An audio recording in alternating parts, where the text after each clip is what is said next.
Uganda मुल्क का ये शख्स बहुत खुश था कि इसलिए उसके मुल्क में पहली दफ़ा एक औरत ड्राइव करी, इसलिए इसने उससे पहले की एक पिक लेके रख ली। मैं इसके चेहरे पे खुशी आप देख सकते हैं। कुछ टाइम बाद इसने एक तस्वीर ली, जो उससे उतरने की तस्वीर ली, जो कुछ इस तरह की थी। यहाँ पे ये बताना का मकसद नहीं है कि औरतें बिल्कुल ड्राइव नहीं कर सकती, औरतें कर सकती हैं। किसी पे अंधा एतमाद करना भी अच्छी बात नहीं है, बेशक इसमें बाजी किरण की दुआ भी शामिल हो। किरण की दुआ भी आपको नहीं बचा सकती। बाय द वे ये कोई फेक नहीं थी, ये सिर्फ एक मजाक था। अच्छा। बर्तानिया की सबसे लंबे अरसे तक मलका रहने वाली क्वीन एलिजाबेथ II 96 साल की उम्र के अंदर फौत हो चुकी है। किंग चार्ल्स, जो क्वीन एलिजाबेथ का बड़ा बेटा है, अब बर्तानिया का नया बादशाह होगा। इसलिए नई पाउंड करेंसी समेत पासपोर्ट, ब्रिटिश स्टैंप और पुलिस यूनिफॉर्म पर भी अब मलका की बजाय सिर्फ इसकी तस्वीर देखने को मिलेगी। यहाँ तक कि बर्तानिया के कौमी तराने के अंदर गॉड सेव द क्वीन के अल्फाज को हटाकर गॉड सेव द किंग के अल्फाज शामिल होंगे। क्वीन एलिजाबेथ II ने अपने दौर के अंदर बर्तानिया के 15 वजीर आजम देखे, जिनके अंदर विंस्टन चर्चिल भी शामिल है। और इसके साथ साथ इनके बारे में बहुत सारी ऐसी इंटरेस्टिंग फैक्ट्स हैं जो यकीनन आप इससे पहले नहीं जानते होंगे।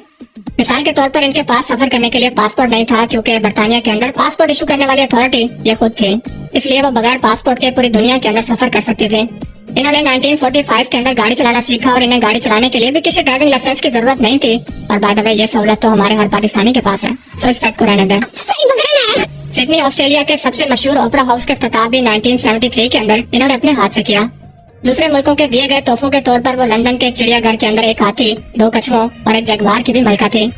कानून के मुताबिक बर्तानिया के पानियों के अंदर मौजूद तमाम वेल्स और डॉल्फिन्स की मलकियत सिर्फ इनके पास थी।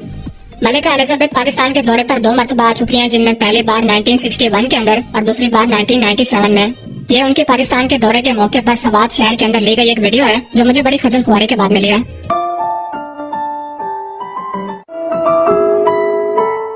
अब इनकी वफात के बाद अब तदफीन से पहले 4 दिन तक इनको लंदन के वेस्ट मिनिस्टर हॉल के अंदर रखा जाएगा, जहां पर आम आवाम आकर इनका आखिरी दीदार कर सकेगी। यहाँ पर तकरीबन 10 लाख लोगों के आने की उम्मीद है।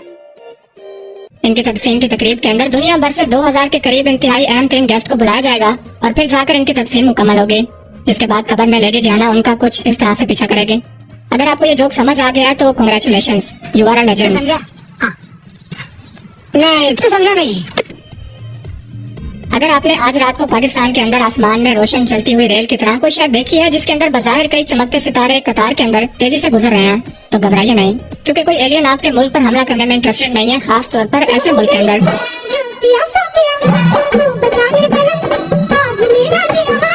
पाकिस्तान समेत दुनिया के कई शहरों के अंदर आसमान पर अचानक रात के वक्त एक अजीबोगरीब मंजर देखा गया, जहाँ पर बज़ाहिर छोटे छोटे सितारों की तरह कोई पुरस्कार चीजें एक लाइन के अंदर आसमान में चक्कर लगा रही थी, जिसे देखकर लोग खौफजदा हो गए कि शायद ये कोई क़यामत की निशानी है या कोई एलियन अटैक, जबकि ऐसा कुछ नहीं है। क्योंकि ये मंजर दुनिया के लिए नया जरूर है, मगर इसकी वजाहत पहले ही दी जा चुकी है कि ये एलन मस्क की कंपनी स्पेसएक्स के छोटे छोटे सैटेलाइट हैं, जो जमीन से तकरीबन 550 किलोमीटर ऊपर खला के अंदर जमीन के चक्कर काट रहे हैं। और इस प्रोजेक्ट का नाम है स्टारलिंक, जिसके मुताबिक करीब 42,000 से ज्यादा सैटेलाइट इस ऊंचाई पर छोड़े जाएंगे, जो कि जमीन के हर हिस्से पर इंटरनेट की सहूलत पहुंचाएंगे, ऐसी जगहों पर भी जहां पर इंसान हजारों सालों से गया ही नहीं।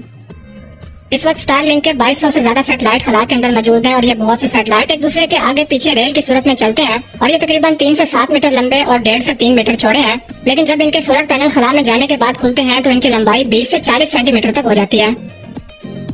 एलन मस्क की स्पेसएक्स कंपनी एक बड़े रॉकेट से एक ही वक्त के अंदर कई सैटेलाइट एक ही कतार के अंदर खला में भेजती है, जिसके बाद आसमान में इसी तरह का मंजर हमें देखने को मिलता है, जिसे देखकर लोग बिला वजह खौफजदा हो रहे हैं।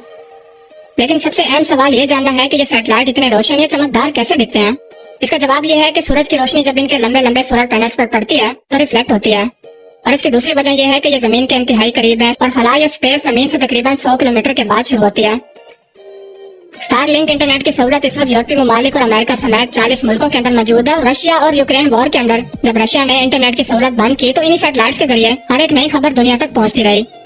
स्टारलिंक के कस्टमर की तादाद तकरीबन 5 लाख हो चुकी है, और हालिया लॉन्च होने वाले एप्पल के आईफोन 14 के अंदर इमरजेंसी मैसेजेस को भेजने के लिए इन्हीं सैटेलाइट को इस्तेमाल किया जाएगा।